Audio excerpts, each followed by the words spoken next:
Et salut à tous, ici Yannick le marchand de biens. J'espère que tout roule pour vous, que vous avez la forme. Je suis de retour en France et je suis ravi de vous retrouver pour cette nouvelle vidéo de terrain. J'ai choisi justement pour cette première vidéo de retour de ne pas vous faire encore une vidéo face cam, mais plutôt de vous montrer un petit peu de terrain. Et si vous reconnaissez les environs, eh bien, pour les plus, on va dire, les plus assidus de la chaîne, vous vous rappellerez que vous reconnaîtrez plutôt les environs de la résidence secondaire que j'avais acheté avant de partir en voyage. Et alors le sujet de cette vidéo, qu'est-ce que ça va être? Ça va être eh bien le suivi de chantier, puisque en fait ce qui devait se passer, c'est que normalement il y avait une entreprise qui devait faire les travaux en mon absence, ce qui devait être aussi un test de comment gérer des travaux à distance, etc. Mais en fait ce qui s'est passé, c'est que l'entrepreneur qui devait faire ici les travaux, c'était l'entrepreneur qui m'a fait les travaux à Lyon, dans la série IMO dont vous êtes le héros. Donc si vous n'avez pas vu cette série, on vous mettra les liens juste en toute cette vidéo. Mais en tout cas, ce qui s'est passé, c'est que l'entrepreneur qui devait faire les travaux ici, donc m'a fait les travaux là-bas, et je n'étais pas du tout satisfait. C'est vraiment monté dans les tours, on a failli partir en procédure, etc. Et donc il était bien évident que je ne pouvais pas lui confier la gestion d'un chantier en mon absence, parce que la confiance, ça se mérite, puis une fois qu'elle est perdue, c'est un petit peu difficile de la rétablir. Et donc par conséquent, j'ai décidé de lui retirer le chantier. Mais ce qui s'est passé, c'est que je me suis retrouvé de l'autre côté de l'Atlantique, avec donc ce chantier qui était même pas commencé, donc une maison que j'ai achetée et qui était vide et puis laissée sans rien faire. Alors, c'est un moindre mal dans la mesure où ici, c'était pas un projet d'investissement, ni d'investissement locatif, ni d'achat-revente, donc si le chantier prend du retard, c'est pas grave, ça va pas impacter les finances, mais quand même, le projet, c'était de rentrer, d'avoir la maison qui était terminée, donc c'était un petit peu embêtant. Et donc, il y a une personne qui m'aide un petit peu à gérer mes affaires, à qui j'ai demandé de commencer à faire des devis, un petit peu. Donc Chloé, si tu regardes cette vidéo, dédicace, merci à toi. Et donc, je lui ai demandé de commencer à faire des devis ici. Et il y avait certains devis que j'avais déjà fait, comme par exemple pour l'assainissement, mais comme l'entrepreneur que j'ai remercié devait me faire les travaux pour l'intégralité de la maison, à part l'assainissement, eh bien, je me suis retrouvé un petit peu le bec dans l'eau et là, à devoir un petit peu solliciter plein de sociétés différentes, puisque ici, non seulement il y a un système d'assainissement à refaire, mais il y a du terrassement, il y a de la maçonnerie, toutes les menuiseries sont à reprendre, et à l'intérieur, tout le second œuvre. Et donc, il a fallu faire tous ces devis, ce qui a été un petit peu galère. Parce que, comme vous le savez, là, en 2022, les artisans, c'était pas forcément la ressource la plus évidente à trouver. Et puis, bon, moi, je me suis enlevé de la pression, parce que d'habitude, moi, j'ai toujours tendance à me dire, allez, il faut aller vite, et à me foutre la pression, etc., et à me faire des crises cardiaques pour rien. Et là, je me suis dit, bon, ok, 2 secondes, respire un coup, c'est pas grave si le chantier, il attend un petit peu. Donc on a fait les choses un petit peu en bon ordre. Et en gros, le chantier de démol, il a commencé 2-3 semaines avant mon retour. Moi, je suis rentré fin octobre pour info. Donc vraiment à peu près, on va dire mi-octobre, ils ont commencé à tout débarrasser, à faire la démol, etc. Donc ce que je vous propose dans cette vidéo, c'est de vous partager déjà l'avancée du chantier. Donc, vous allez voir, ça a pas mal avancé. Et également, je vais vous expliquer les coûts, donc combien me coûte chaque poste, etc. Également, quels sont les problèmes qu'on a pu rencontrer. Parce que là, c'est une rénovation très particulière dans la mesure où il y a une partie, ce que vous pouvez voir à gauche, une partie en R+1 qui est une grange qui est très vieille, et la partie à droite, c'est une extension de cette grange qui a été faite, donc juste en R+0. Vous verrez sans doute entre les deux, la séparation, c'est pas les mêmes pierres, c'est pas le même enduit. Donc à droite c'est une extension, mais à gauche c'est très vieux. Ça a été fait un peu à l'arrache parce que c'est de la construction un petit peu de pauvres et de paysans, et donc c'est construit vraiment. Il y a des trucs qui sont faits de briques et de broc, et puis il y a pas un mur droit quoi dans cette maison. Donc ça soulève pas mal de challenges. Et ce que je vous propose maintenant, eh bien, c'est d'aller voir à l'intérieur comment le chantier a avancé. Alors, la dernière fois que je vous ai montré, il faisait beau et tout, c'était sympa, il y avait du soleil. Aujourd'hui, on est dans une journée un peu pluvieuse. Vous voyez, les nuages sont très bas, il y a du brouillard, mais ça a quand même son charme, j'adore. Donc, ce que je vous propose, c'est qu'on aille à l'intérieur et je vais vous montrer un petit peu comment le chantier a évolué. Donc ici, si vous vous rappelez, c'était l'ancienne cuisine. Donc là, tout a été viré, tout a été débarrassé. Là, on a enlevé tous les meubles, etc. Donc il y avait un peu de démol qui a été faite. Une nouvelle cloison, hop, a été posée ici, qui fait la séparation. Ça fait la cuisine un peu plus petite, mais ça nous permet de caser ici des WC. Donc là, on a une partie WC. Alors c'est assez encombré, c'est petit, hein, les WC ils font 90 par 90 à grand peine. Ici, avant c'était la salle de bain, vous voyez, il y a le toilette qui reste encore. Avant c'était une espèce d'immense salle de bain très mal fichue. Et maintenant, hop, ça va être une chambre à coucher, la mienne en la matière. Et dans cet espace-là, il y aura une petite partie cabinet de toilette, une petite salle d'eau avec ici un espace pour la douche. Et ici, une place pour un petit meuble lavabo. Donc là, en haut, on fait un doublage en placo pour pouvoir passer tout ce qui est technique, c'est-à-dire VMC et compagnie. Vous voyez déjà des câbles qui ont été passés, de la tuyauterie.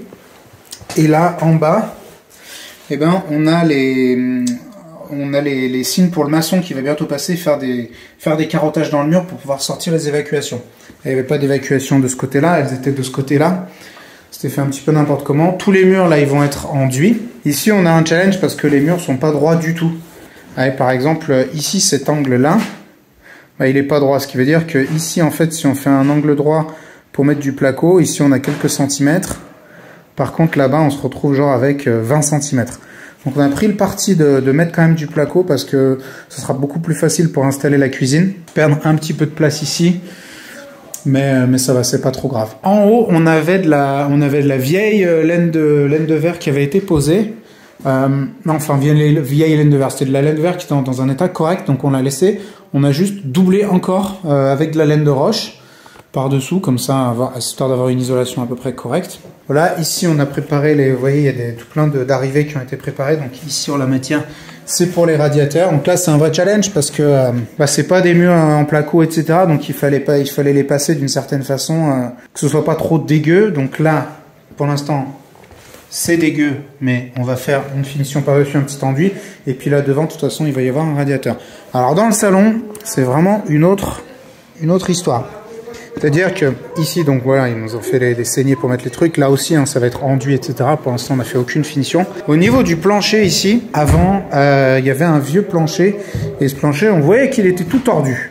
Mais on se rendait pas compte à quel point. Et donc, quand ils ont mis un coup de laser ici pour voir un petit peu ce qui se passait, eh ben, ils se sont rendus compte qu'il y avait 18 cm d'écart entre un côté de la pièce et l'autre. Donc tout l'ancien plancher a été complètement retiré. Ils ont dû remettre des cales, etc., histoire de remettre le plancher de niveau pour pouvoir faire quelque chose de propre. Il y a même un des ouvriers qui a failli passer au travers. Il a mis le pied sur une planche d'OSB, il est passé au travers. Heureusement, il ne s'est pas blessé. Ici, on avait avant l'ancienne cheminée. Vous pouvez voir la trace, elle a été démolie par les ouvriers. Les signes que vous voyez sur les murs, là, ces trucs-là, ici, là et là, c'est le maçon qui est passé pour prendre les mesures. Donc là, ici, l'ouverture, elle va être agrandie. Ici, l'ouverture, elle va être agrandie également. Et ici, l'ouverture, elle va être créée. Alors ici, c'était pas prévu. Mais après discussion et visite de mon frère sur place, il m'a dit, mais pourquoi tu ferais pas une autre ouverture ici? Parce que là, du coup, c'est l'ouest. Donc, en fin de journée, on a de la lumière de l'ouest. C'est assez joli, la lumière du coucher du soleil. C'est une réflexion très pertinente. Et donc, j'ai tout de suite adopté le conseil. Donc, c'est intéressant si vous avez des personnes. Enfin, c'est toujours le problème d'être seul et de réfléchir seul à ses propres chantiers. C'est que on a ses propres idées et parfois c'est un petit peu difficile de soulever la tête du guidon. Donc si vous avez des personnes qui ont un petit peu l'œil, c'est intéressant de les amener sur vos futurs chantiers pour qu'ils vous donnent des petites idées comme celle-là. Ici, en fait, si vous vous rappelez, si vous vous rappelez pas, je vais vous montrer.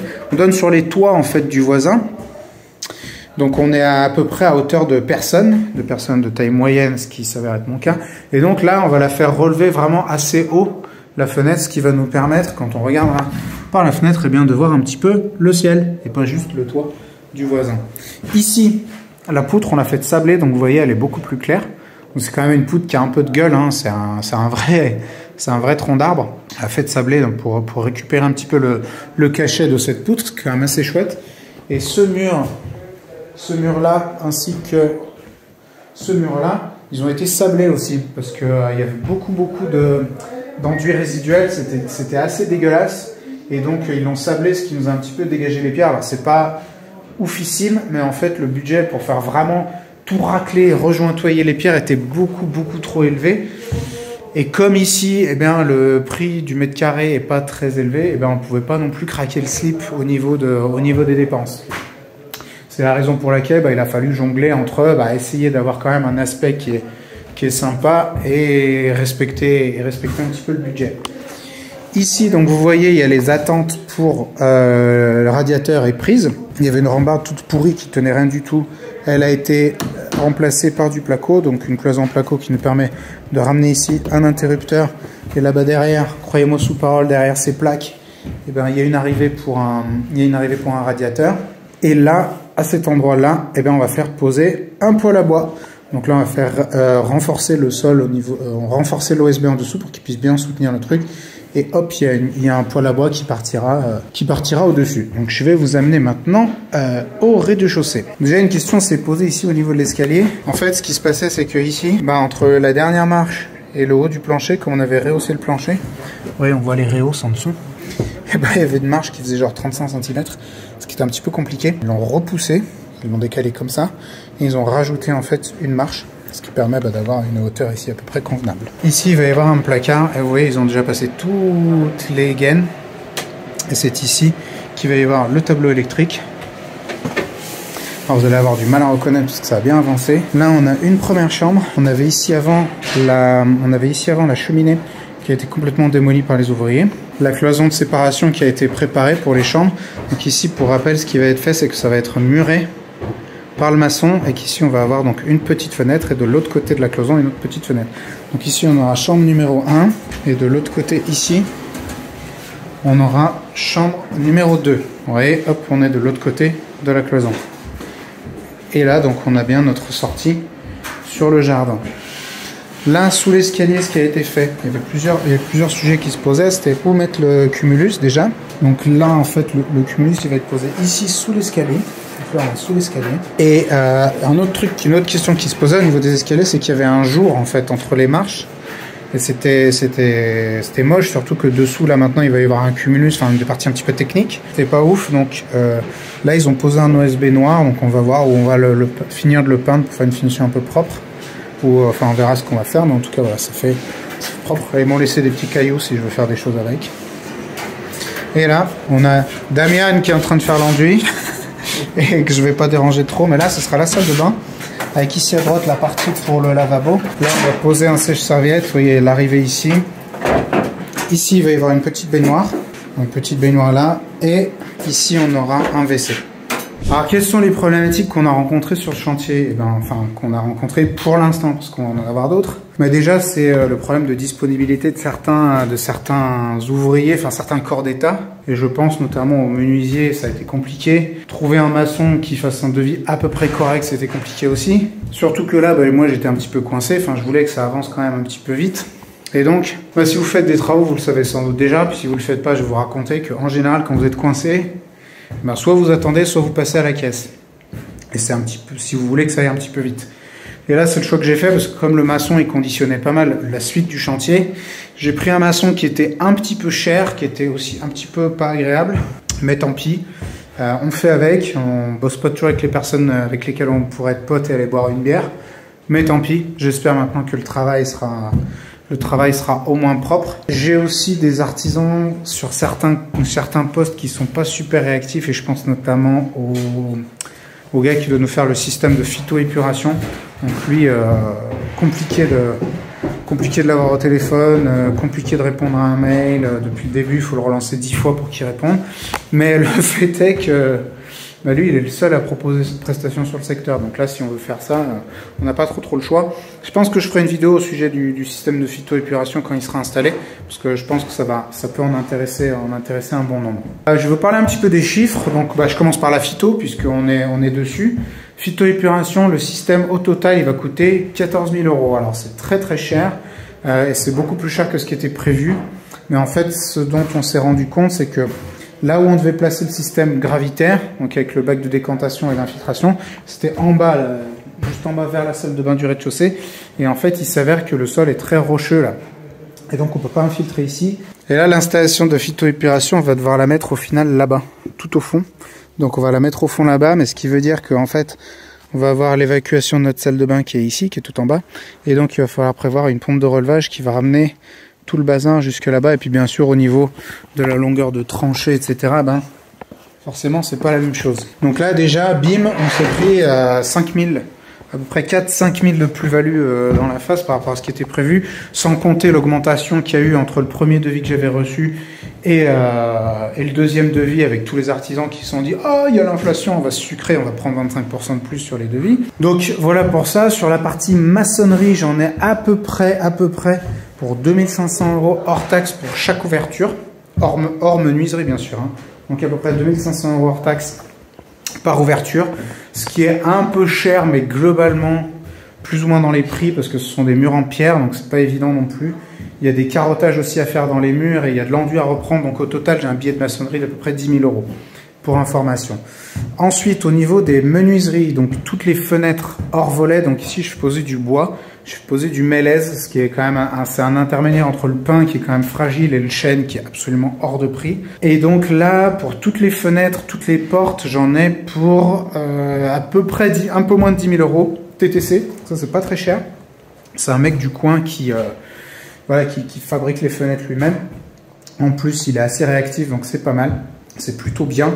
Par contre, la partie volet, si je veux mettre des volets partout, bah, il y en a pour pas loin de 10 000 aussi, donc ça c'est hyper cher. Par conséquent, je pense pas que je vais en installer de partout, juste dans aux endroits où ça me paraît pertinent. Ensuite, la pose du poêle à bois, donc fourniture et pose du poêle à bois. Donc moi je mets un truc reconditionné, donc c'est quasiment neuf, mais quand même un peu moins cher que du neuf. Mais entre la fourniture du poêle qui est à peu près à 1009, la fumisterie qui est chère, qui est à peu près à 1000 balles, la pose, etc. On est à 4008 TTC, donc c'est un peu cher, mais franchement, j'ai regardé, j'ai aussi reçu des devis à 11 000, donc ça commence à piquer un petit peu. Et pour tout le second œuvre à l'intérieur, quand je dis tout le second œuvre, c'est tout, la reprise du plancher, le placo, les trucs, machin, tout ça, toutes les legs, toute la plomberie, tous les murs, les sols, les revêtements, tout. Il y en a pour, alors, à voir, parce qu'on va encore avoir peut-être quelques petites surprises, mais on sera en dessous de 80 000 TTC. Donc, et on compte pas la cuisine. La cuisine, là, je suis en négociation sur la partie cuisine. Donc, au total, franchement, on va bien en avoir pour 120 000, ce qui est au-delà de ce que je voulais y mettre. Mais franchement, ouais, on a fait les devis un petit peu dans tous les sens, et il n'y avait pas trop de possibilités de s'en sortir à moins de commencer à taper du travail soi-même. Et franchement, moi, j'ai pas trop le temps, pas trop la compétence. Et pour une fois, je me suis astreint à ne pas raisonner avec une logique purement économique. Je ne sais pas si vous avez la problématique. Moi, je me rends compte que je suis toujours celui qui prend le moins soin de lui-même dans les projets immobiliers. C'est-à-dire que pour les autres, on va faire des super projets, on fait des belles rénovations, quand on fait de la location ou de meublé au courte durée, on fait des super trucs, et puis pour soi, on se loge comme une merde parce qu'on se dit, ah non, on fait des efforts. Et là, c'est la première fois où je me dis, bon bah ok, c'est pas économiquement, c'est pas la décision la plus sage, mais c'est une dépense plaisir. C'est pas un investissement, c'est une dépense plaisir qui, au final, j'en suis persuadé, rejaillira aussi sur le pro, parce que je pense que quand on se sent bien en tant que personne, et bien forcément dans les affaires, tout se passe mieux également. Donc j'espère que cette vidéo vous a plu. Il y aura bien sûr des suivis de chantier au fur et à mesure. Je vous amènerai ici, je vous raconterai un petit peu comment la suite se passe pour la cuisine, etc. Donc il y aura d'autres vidéos. Si vous avez des questions par rapport à ce chantier, eh bien n'hésitez pas à me les mettre en commentaire. Je me ferai un plaisir d'y répondre dans la prochaine vidéo au sujet de ce projet. Et en attendant, je vous dis à la prochaine.